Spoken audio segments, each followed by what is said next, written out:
Assalamu alaikum, fata alkhairi. A kwana biyun ga yanar gizo ta duniya ta tadda kura saboda an binciko wasu takardu na sirri na mutanen da suke cin zarafin mata da yara. Ana ɗaukar su ne a kai su wani tsibiri wanda wannan wuri ne mai ban sha'awa, amma ana cin zarafinsu. Kuma wa'annan mutanen manya-manyan 'yan siyasa ne. Wannan tsibirin kuma ya kasance babban tsibiri ne wanda 'yan siyasa na Afirka da na duniya gaba ɗaya suke taruwa a wannan tsibirin. Amma asiri ya toni a kwana biyun nan, an balkano wasu manya-manyan takardu da manya-manyan wasu shugabannin ƙasa na duniya wa'anda suna cikin wannan al'amarin, har da shugaban ƙasar Amurka. 'Yan siyasa ku ji tsoron Allah, mu ci gaba a cikin wannan bidiyon. Daman mun gaya muku babu wani abu wanda ake kira human rights. Human rights tana aiki ne kawai a saman talakawa, amma human rights daga cikinsu akwai manya-manyan shedannu wa'anda suke can a Amurka, asalinsu su ne suka kafa ta. To ka shiga yanar gizo ka diba ka ga abin da yake faruwa, ina human rights suke. Duka wannan tsiya da aka aikata a ciki, an ce ma hadda suna aiki da me ake cewa tuwafi na ɗakin Kaba saboda tsafi. Wa'annan ƙungiyoyi na tsafi mutane da ba san su ba, amma wanda ya sani ya sani. A kwanan baya na magana akan shafin yanar gizo wanda ake kira dark web.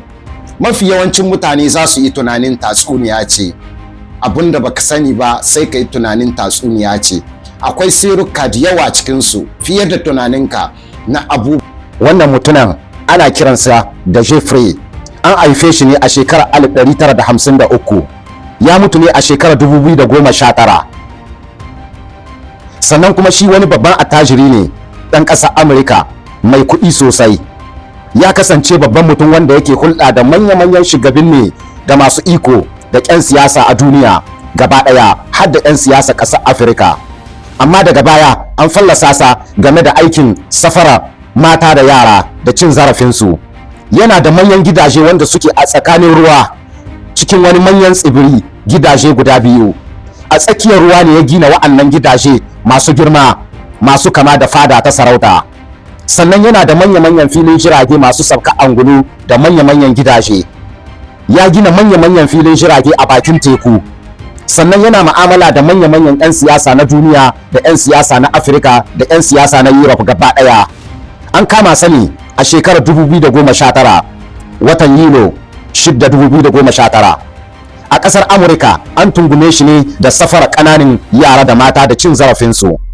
Yana yin amfani da ikonsa da na kuɗinsa don jayo hankalinsu. Asirinsa ya fara bayyana ne tun shekarar 2005 zuwa 2008. Amma a lokacin gwamnati ta masa hukunci mai sauki a wannan lokacin. Daga baya aka sake fallasa shi sosai a 2019 a duniya ta zarge-zarge. Mutuwarsa ta kasance babban wani asiri. A ranar 10 ga watan Agusta 2019 an same shi ya mutu a kurkuku, amma hukumomi suka ce shi ne da kansa ya kashe kansa. Amma mutane da yawa sun yi shakka hakan, a lokacin suna tunanin cewa akwai makirci cikin al'amarin. Yana hulɗa da manya-manyan shugabanni da sarakuna da manya-manyan attajirai na duniya. Sannan a fanni guda kuma ya kasance shi ba Yahude ne. Sannan kuma yana hulɗa da manya-manyan ƙungiyoyi na tsafi waɗanda suke yankan mutane suna ba da jini. Manya-manyan mutane masu iko sun ziyarci tsibirinsa wanda yake a tsakiyar ruwa. Shugabanni na duniya na Afirka mafi yawancinsu waɗanda suke fita daga ƙasashensu su ce za su je hutu Amurka ko wasu ƙasashe, dole sai sun ziyarci wannan tsibiri. Saboda haka aka kiraye shi dattijo mai sirrin duniya. A kwana biyun gane mulaf takardunsa na sirri waɗanda suke ba su da abun kyawu wanda zaka gani suka fallasa a duniya gaba ɗaya. A cikin takardun na sirri waɗanda an ka gani, an ga manya-manyan shugabannin ƙasa na duniya, har da shugaban ƙasar Amurka Donald Trump. An gane su a tare da shi a cikin wannan tsibirin. Sannan an gane su a lokacin da suke lalata ɗiyan mutane. Wa'annan mutanen sun kasance suna bautar shedanu, kuma wa'annan mutanen su ne mutanen wannan kungiya wa'anda suke bauta a cikin duniya masu bautar shedanu. Mafi yawa a cikinsu na taɓa bidiyo akan cewa a cikin dark web, yanar gizo mai hatsari wanda ake kiransa jahannama internet, akwai irin su makamantansu manya-manyan shugabanni. Mafi yawancinsu suna fita daga Afirka, suna cewa za su je wasu ƙasa futu, amma can ne wurin futunsu. wanda asirin shi ya toni a yanzu wanda kuka gani su ne kaɗan daga cikin makircin 'yan siyasa. Suna sace kuɗin mutane, suna zuwa suna aikata alfasha da su. Mafi yawancin 'yan siyasa suna cikin wa'annan ƙungiya ta sirri ta asiri. Wasu daga cikinsu a tare da ku suke sallah a sahun gaba, amma idan suka bar ƙasashensu da kuɗin ƙasashe suke zuwa ana yi musu ƙungiya na asiri yadda za su yi su samu mulki.